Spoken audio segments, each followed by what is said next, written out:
நாளுக்கொரு நல்ல பங்கு. யாத்ராகமத்திலிருந்து தின தியானங்கள். ஜூலை 9. யாத்ராகமம் 30ஆம் அதிகாரம் 17 முதல் 21 வரை உள்ள வசனங்கள் மற்றும் 38வது அதிகாரம் 8வது வசனம். நம்முடைய அன்றாட சுத்திகரிப்பு. கழுவுகிறதுக்கு வெண்கலத்தால் ஒரு தொட்டியையும் வெண்கலத்தால் அதன் பாதத்தையும் உண்டாக்கி அதிலே தண்ணீர் வார்ப்பாயாக. வசனம் 18. ஆசாரிப்பு கூடார பொருட்களில் ஆசாரிய ஊழியத்தின் தொடர்பில் மிக முக்கியமானவைகளில் வெண்கல தொட்டியும் ஒன்றாகும். இது பொன் தூபபீடம் வைக்கப்பட்டிருந்த பரிசுத்த ஸ்தலத்திற்கும் வெண்கல பலிபீடத்திற்கும் நடுவே வைக்கப்பட்டிருந்தது. பலியின் மூலமாக தகுதியாக்கப்படுகிற ஆசாரியர்கள் பரிசுத்த ஸ்தலத்திற்கு சென்று தூபம் காட்டுவதற்கு முன்பாக நீரால் கழுவுதல் நடைபெற வேண்டும். இது ஆசாரிப்பு கூடாரத்தின் வாசலில் நின்று கொண்டிருந்த அர்ப்பணிப்புள்ள பெண்கள் தங்கள் முகம் பார்க்கும் கண்ணாடியாக பயன்படுத்திய வெண்கலங்களை தானமாக பெற்று செய்யப்பட்டது. இந்த சுத்திகரிப்பு நாமாக முன்வந்து செய்ய வேண்டிய ஒன்றாகும். இதற்கு அளவுகள் எதுவும் கொடுக்கப்படவில்லை. நாம் பாவங்களை அறிக்கையிடும் போதெல்லாம் தேவன் தம்முடைய அளவற்ற கிருபையினால் தொடர்ந்து நம்மை மன்னிக்கிறார் என்பதை இது வெளிப்படுத்துகிறது.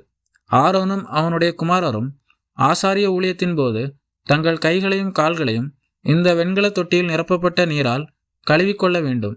மேலும் இது தொடர்ந்து செய்யப்பட வேண்டும். வெண்கல பலிபீடத்தில் பலியிடப்பட விலங்குகளின் தெளிக்கப்பட்ட இரத்தம் ஆசாரியர்கள் மற்றும் மக்களின் பாவங்களை போக்குவதற்கு அடையாளமாக இருக்கிறது. இரத்தம் சிந்துதல் இல்லாமல் பாவ மன்னிப்பு இல்லை. கிறிஸ்துவின் இரத்தமே நம்முடைய பாவங்களை கழுவி தேவ சமூகத்தில் செல்ல தகுதி உள்ளவர்களாக்கிறது. ஆனால் நாம் பாவ உலகில் பாவ சரீரத்தில் வாழ்கிறோம். அறிந்தும் அறியாமலும் பலவித பாவங்கள் நம்முடன் ஒட்டி கொள்கின்றன. இவற்றை நாம் அன்றாடம் சுத்திகரித்து கொள்ள வேண்டியது அவசியம். குறிப்பாக புதிய ஏற்பாட்டு ஆசாரியர்களாகிய நாம் கர்த்தருடைய பணியில் ஈடுபடும் போது, அவரை ஆராதிக்கும் போது நம்மை நாமே ஆராய்ந்து சுத்திகரிப்பில் ஈடுபட வேண்டும். இந்த சத்தியத்தையே இந்த வெண்கல தொட்டி நமக்கு அறிவுறுத்துகிறது. அவருடைய இரத்தம் நம்மை மீட்டு கொண்டது, விலைக்கு வாங்கியது, பாவத்தின் தண்டனையில் இருந்து நம்மை விடுதலையாக்கியது. ஒருமுறை ரட்சிக்கப்பட்ட நாம் என்றென்றைக்குமாக முற்றும் முடிய காப்பாற்றப்பட்டிருக்கிறோம் என்பது புதிய ஏற்பாட்டின் நிகரற்ற சத்தியம்.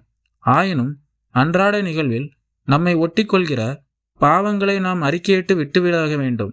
நம்முடைய பாவங்களை நாம் அறிக்கையிட்டால் பாவங்களை நமக்கு மன்னித்து எல்லா அநியாயத்தையும் நீக்கி நம்மை சுத்திகரிப்பதற்கு அவர் உண்மையும் நீதியும் உள்ளவராய் இருக்கிறார் என்ற வாக்குறுதி இன்னமும் நமக்கு இருக்கிறது.